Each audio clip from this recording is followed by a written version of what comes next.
Ray optics का पूरा revision है। पहला क्वेश्चन है व्हाट इज़ रिफ्लेक्शन। रिफ्लेक्शन पहले क्या होता है ये समझ लो। रिफ्लेक्शन जब लाइट, हिंदी में समझो फिर इंग्लिश में बताता हूँ।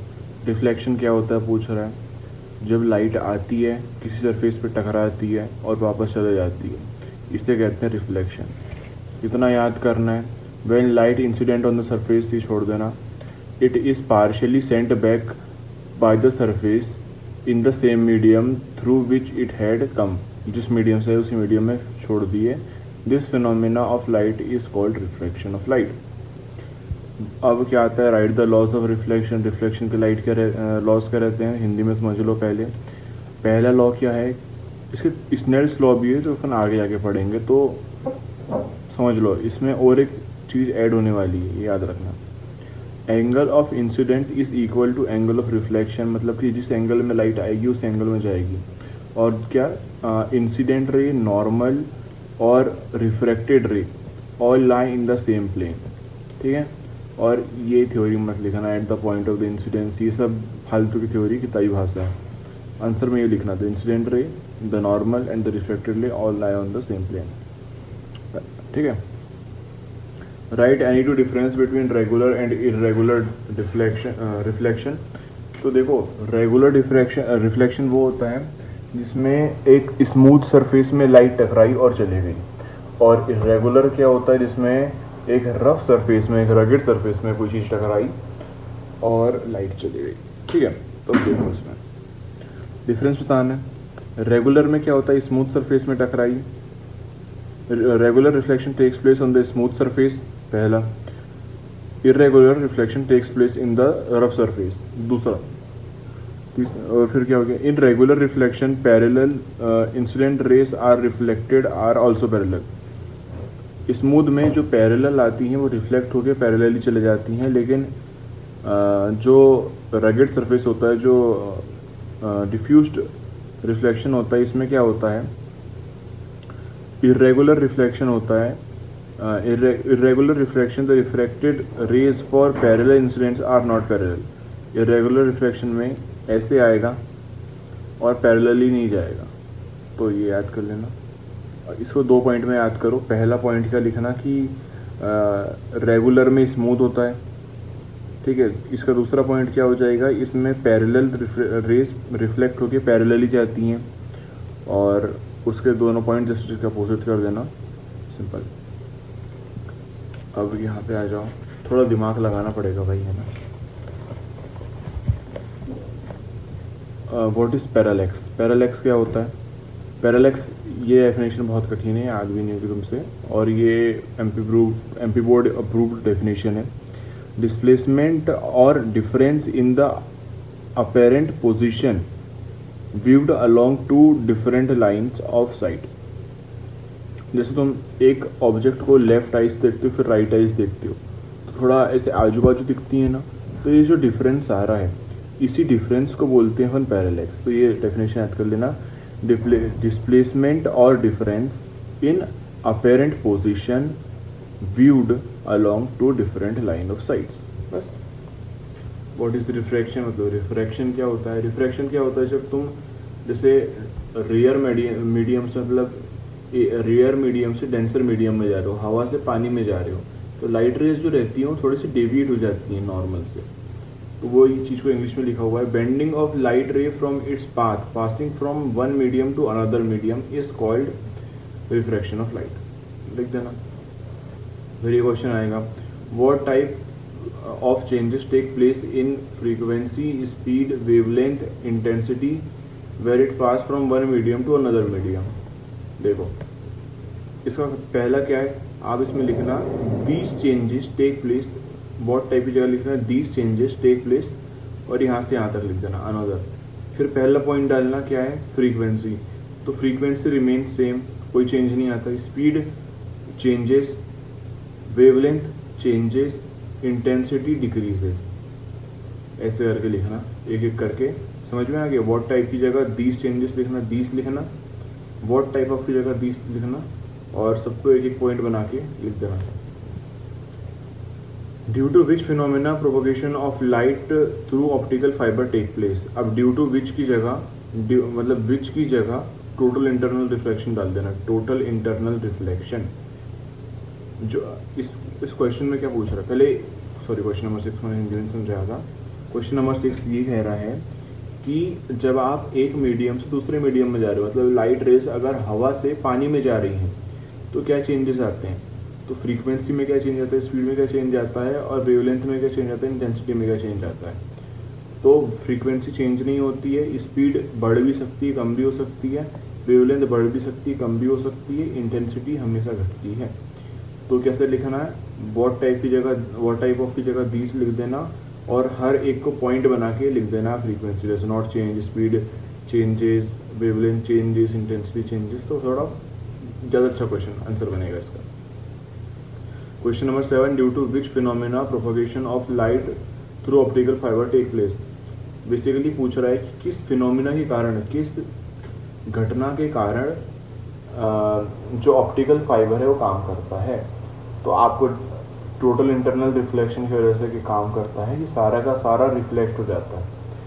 तो ये याद रखें, total internal reflection due to, मतलब विच की जगह पे बस टोटल इंटरनल रिफ्लेक्शन डाल देना। क्वेश्चन नंबर 8 और क्वेश्चन नंबर 8 पॉसिबल नहीं तुम्हारे लिए करना, और नए क्वेश्चन आने वाले हैं। व्हाट इज लेंस, लेंस क्या है, ऐसे ही लिखना, जितना रेड है उतना ही लिखना। Lens is a homogeneous transparent medium, has 2 curved surface और 1 कर्व्ड एंड 1 प्लेन सरफेस। अब जो होमोजीनियस ट्रांसपेरेंट मीडियम है ना, ये प्रिज्म में भी लग जाता है, तो ये भी याद रखना, इसमें आंसर लग जाएगा। और इन आंसर्स को बड़ा कैसे करना है, इसकी ट्रिक वाली वीडियो आप देख सकते हैं। Right the relation between power and focal length of a lens. Power of a lens का है P = 1/f, 1/4 फोकल लेंथ, और इसका फॉर्मूला डायोपीटर याद करना पड़ेगा, कोई इसकी बात नहीं है कि आपसे याद नहीं होगा। व्हाट इज कॉन्जुगेटेड फोकाई, अब आपको समझना पड़ेगा कॉन्जुगेटेड फोकाई क्या होती है। कॉन्जुगेटेड फोकाई ऐसा चीज़ है जैसे आपने प्रिंसिपल एक्सिस में 2 पॉइंट ले लिए, ठीक है, तो आपने 2 पॉइंट में लिए हो, लेकिन ऐसा है कि इनमें से एक पॉइंट में रखेंगे तो इसकी इमेज जो है वो अलग पॉइंट में आएगी। जैसे ये और ये 2 पॉइंट हैं, तो अगर मैं यहाँ पे ऑब्जेक्ट रखता हूँ तो इमेज इसमें बनेगी, और यहाँ पे ऑब्जेक्ट रखता हूँ तो इमेज इसमें बनेगी। तो ऐसे 2 पॉइंट को बोलते हैं कॉन्जुगेटेड फोकाई। इसका आंसर क्या है इंग्लिश में, pair of 2 such point on a principal axis of a lens that for an object placed at one point its image is formed on the other point, it is called conjugated foci। याद कर लेना भाई, थोड़ा कठिन है लेकिन आ चुका है तो आने के चांसेस है। What is optical centre of lens, optical centre of lens क्या होता है। तो ऑप्टिकल सेंटर ऑफ लेंस वो होता है, जैसे ये लेंस है, अगर इसमें मैं पैरेलल रेज डालूंगा तो टकरा के किसी चीज़ को क्रॉस करके निकलेगी। तो जिस जगह से क्रॉस करके निकलेगी इस तरीके से, उसको बोलेंगे अपन optical centre. It is a point of principal axis such that the ray of light passing through this point emerges parallel to the direction of the incidence. थोड़ा उल्टा बोल दिया मैंने, अगर रे ऑफ लाइट इस पॉइंट से जाती है, जिस पॉइंट से जाते, मान लो एक पॉइंट है x, इस पॉइंट से रे ऑफ लाइट जाके पैरेलल हो जा रही है, तो जो x है अपन उसे ऑप्टिकल सेंटर बोल देंगे। तो ये इसे रट लो, फिर से दे रहा हूँ, point on a principal axis of a lens such that the ray of light passing through it emerges parallel to the direction of incidence। ये हो गया। फिर वेरी शॉर्ट का आ गया अपना question number 13, under what condition does a lens become invisible when emerged in transparent liquid. जब reflective index lens का और ट्रांसपेरेंट लिक्विड का बराबर हो जाता है तब इनविजिबल हो जाता है lens. The lens become invisible when reflective index of material equal to the reflective index of the liquid. आसान सा है भाई, सिंपल इंग्लिश है। Question number 14, what will be the effect of focal length when immersed in water. तो what will be की जगह सिर्फ डाल देना the effect of focal length, lens what will be हटाना और यहाँ से यहाँ तक पूरा लिख देना इमर्स्ड इन वाटर, फिर 2 बिंदु लगा के लिख देना focal length becomes 4 times, focal length जो 4 टाइम हो जाएगी। What is meant by the magnification of lens, right its expression. Magnification of lens में क्या होता है, सिंपल सी बात समझो। अरे यार मैंने क्वेश्चन नंबर 14 समझाया नहीं। ये बेसिकली पूछ रहा है अगर आपने एक लेंस को पानी के अंदर डुबा दिया तो उसकी फोकल लेंथ में क्या डिफरेंस आएगा, तो फोकल लेंथ 4 गुना हो जाती है। Question number 15, what is meant by magnification of a lens, right expression. Magnification क्या होता है, आप अपने को लगता है मैग्नीफिकेशन मतलब इमेज को बड़ा करना, लेकिन छोटा करना और बड़ा करना दोनों को ही मैग्नीफिकेशन बोलते हैं। A measure of extent to which lens enlarges or reduces the image of any object is called magnification of lens. Magnification का फॉर्मूला क्या होता है, size of image by size of object. फिर क्या आता है question number 16, what is prism. Prism देखो lens का याद रखना।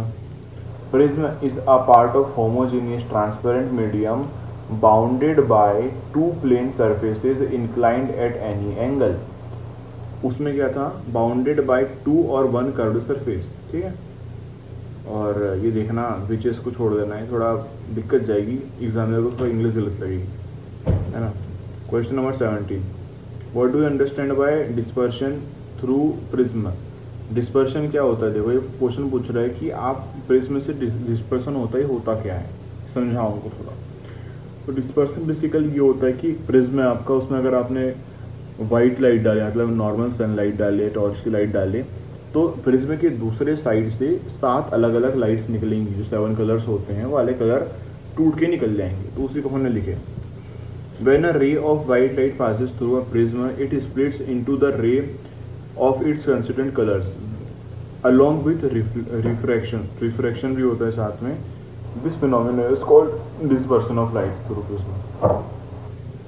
अब भाई आपको जो रेड वाला पोर्शन है इतना ही याद रखना है, बाकी सब आप क्वेश्चन से देख के बना सकते हो।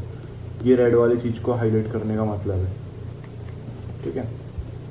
फिर आता है question number 18, what are the factors on which angle of deviation depend. Angle of deviation 2 चीज़ों पर डिपेंड करती है, पहले एंगल ऑफ इंसिडेंट पे, एंगल ऑफ, क्वेश्चन नंबर 18 पूछा है कि एंगल ऑफ डेविएशन किस चीज़ में डिपेंड करता है। एंगल ऑफ डेविएशन क्या होता है, अगर रे को ऐसे जाना था लेकिन वो जा थोड़ा ऐसे रही है, ऐसे जाना था ऐसे जा रही है, ऐसे जाना था ऐसे जा रही है, तो इतने और इतने के बीच में ऐसे जाना था ऐसे जा रही है, तो इन दोनों के बीच में जो एंगल बन रहा है उससे बोलेंगे अपन एंगल ऑफ डेविएशन, ठीक है।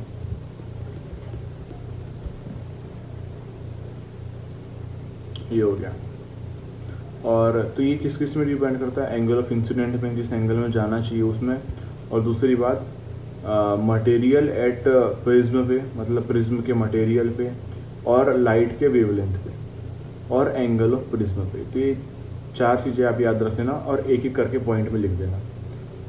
Right 2 characteristic of reflecting telescope. कौन सी 2 कैरेक्टरिस्टिक होती है, पहली बात ये जो रिफ्लेक्टिंग की टेलीस्कोप की लाइट होती है, इमेज होती है, ब्राइटर रहती है रिफ्रैक्टिंग से। ये रिफ्रैक्टिंग है ना, ये गलत हो गया, अध्ययन वालों ने गलत लिखे, रिफ्रैक्टिंग आएगा यहाँ पे। रिफ्रैक्टिंग टेलीस्कोप से ज़्यादा ब्राइट रहती है। और इसके अलावा जो इमेज बनती है वो उसमें स्पेरिकल एब्रीविएशन नहीं रहते हैं। बेसिकली पूछा क्या है कि 2 बातें बताओ रिफ्लेक्टिंग टेलीस्कोप की। तो पहली बात कि रिफ्रैक्टिंग टेलीस्कोप से रिफ्लेक्टिंग टेलीस्कोप की इमेज ब्राइटर बनती है। The image formed by it is brighter then formed by refracting. Refract आएगा, रिफ्लेक्ट नहीं आएगा, स्पेलिंग गलत है, ठीक है। टेलीस्कोप और फिर क्या है, image formed by it is free of spherical abbreviation. तो इमेज फॉर्म्ड बाय तो दोनों में कॉमन है, तो ये याद रखना। What are the factors on which resolving of power of telescope depend on. Telescope की पावर किन चीज़ों पर डिपेंड करती है। तो पहली बात तो डायरेक्टली प्रोपोर्शनल रहती है अपर्चर की, और इन्वर्सली प्रोपोर्शनल रहती है काय के, वेवलेंथ के। तो उसी चीज़ को देख लो, inversely proportional to the wavelength and directly proportional to the aperture of telescope. इस चीज़ में आप लिख देना कैसे आंसर को लिखना है बड़ा करके, ये 2 पॉइंट को कैसे पूरा आंसर बनाना है, इसका वीडियो डाला हुआ बता दिया आपको पहले। What is the difference between the objective lens of telescope and microscope? तो बेसिकली जो टेलीस्कोप होता है इसका अपर्चर बड़ा होता है, जो लेंस होता है थोड़ा बड़ा होता है, लेकिन जो माइक्रोब उसका होता है उसका अपर्चर छोटा होता है, अपर्चर जो होता है छोटा होता है। वही चीज़ लिखी हुई the objective lens of telescope is of larger aperture, has larger aperture and microscope का स्मॉल अपर्चर। फिर क्या है, on what factors does the refractive index of medium depend on, किन किन चीज़ों पे रिफ्रैक्टिव इंडेक्स डिपेंड करता है मीडियम की। तो पहली बात तो ऑप्टिकल डेंसिटी पे और वेवलेंथ पे और टेम्परेचर पे, तीन चीज़ें हुई हैं। पहला ऑप्टिकल डेंसिटी, वेवलेंथ और टेम्परेचर, तीन चीज़ें, ठीक है, ये भी हो गया।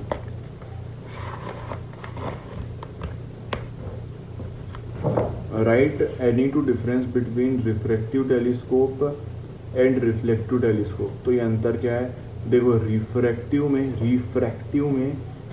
जो इमेज लेंस यूज़ होते हैं, सिर्फ रिफ्रैक्टिव में सिर्फ लेंस यूज़ होते हैं, रिफ्लेक्टिव में लेंस और मिरर दोनों यूज़ होते हैं।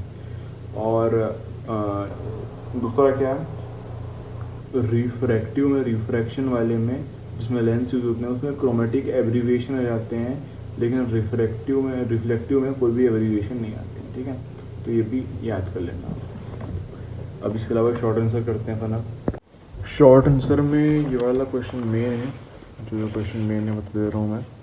डेरिवेशन तो भाई डेरिवेशन का अलग से वीडियो ला दूंगा मैं, क्योंकि इसके डेरिवेशन थोड़े बड़े हैं, ठीक है।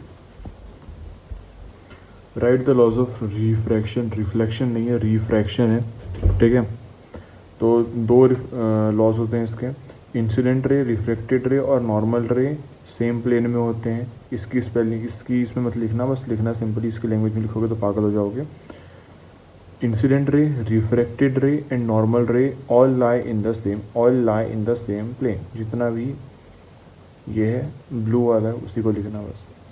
फिर आता है Snell's law, for two medium the ratio of sine of angle of incidence and the angle of refraction is constant. बस यहाँ तक लिखना।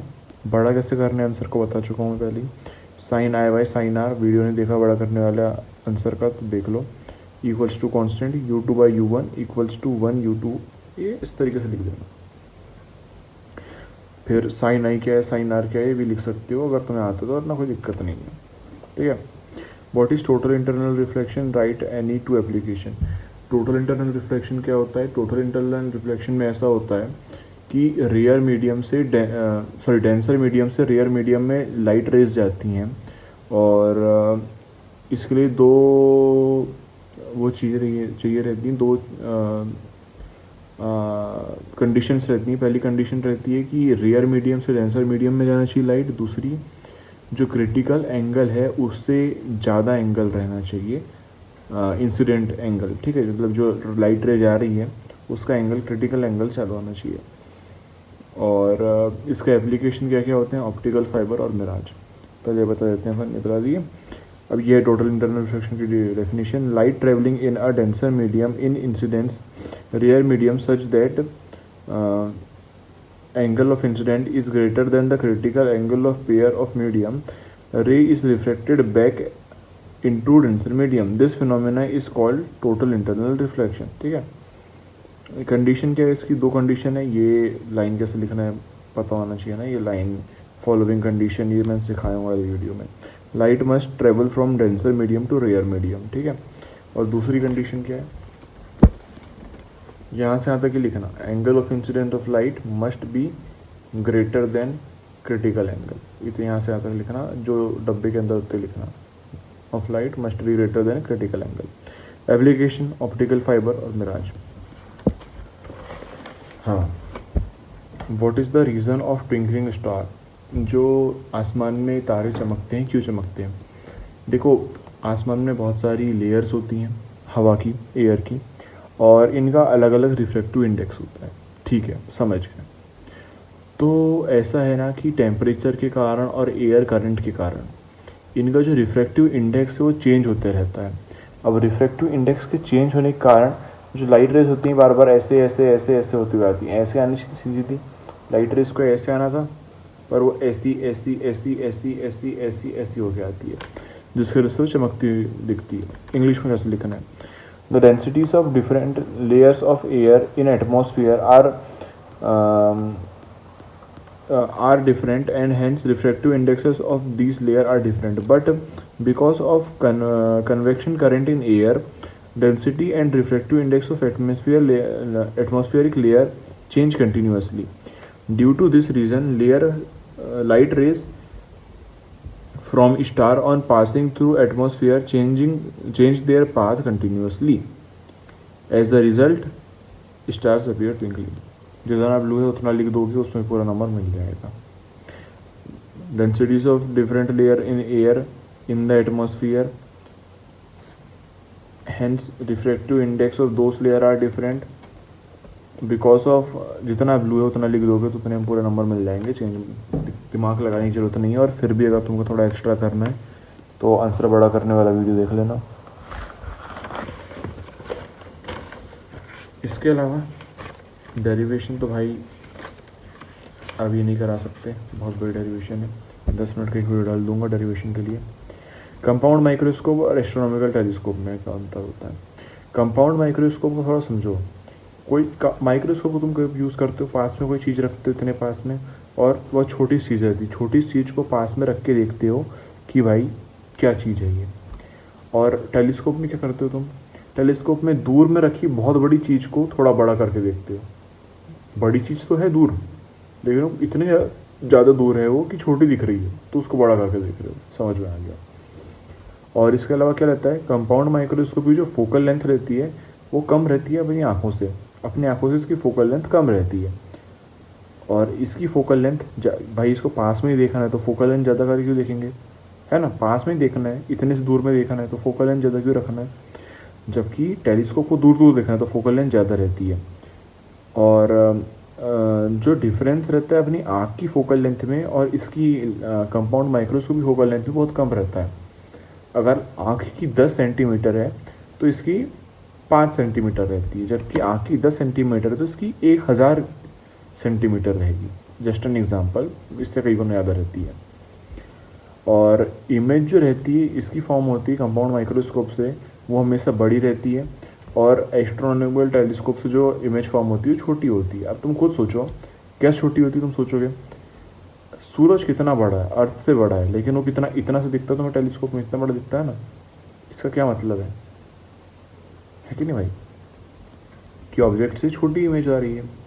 तो देखो इधर इंग्लिश में देखो, it forms magnified image of nearby kept small object, पास में रखे हुए ऑब्जेक्ट की बड़ी इमेज बनाता है। It forms magnified image of large object situated at long distances, दूर रखे हुए बड़े ऑब्जेक्ट्स की बड़ी मैग्नीफाइड फोटो बनाता है।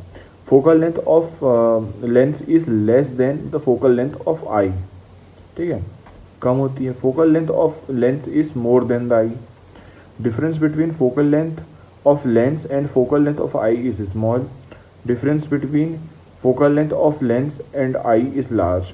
Image is formed larger than the real object. Image is smaller than the real object. ये हो गया।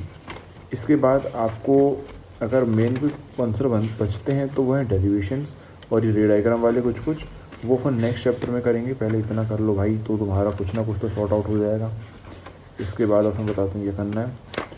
4 नंबर का एक क्वेश्चन आएगा, उस 4 नंबर के क्वेश्चन के चक्कर में जो मैंने बताया हूँ वो भी नहीं करोगे तो ख़त्म हो जाओगे, है ना। तो चलो बाय।